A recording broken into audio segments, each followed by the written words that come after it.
I spent 7 years covering Gaza, most of them for the New York Times. I've spent weeks of my life in Gaza.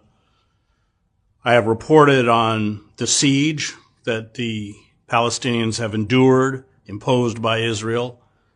And although I covered Operation Cast Lead, Protective Edge, what we're seeing in Gaza has reached levels of violence and slaughter that perhaps is the worst in Palestinian history, and I include the Nakba.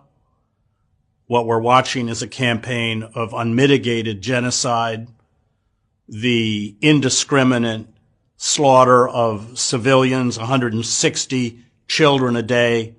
I was in the war in Sarajevo. We were hit with 300 to 400 shells a day, 4 to 5 dead a day, 24 wounded a day. I don't want to minimize that siege. I still have nightmares from it, but that does not begin to compare with what is happening in Gaza.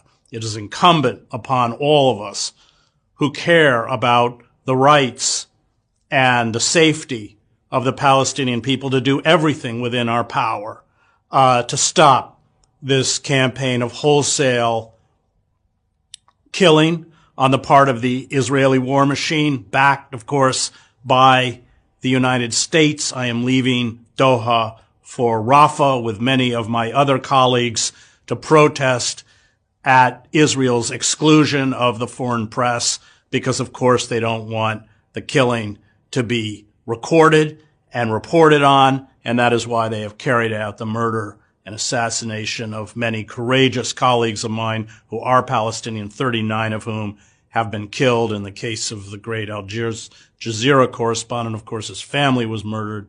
It is time for all of us to rise up on behalf of the Palestinian people, and to not rise up is to be complicit.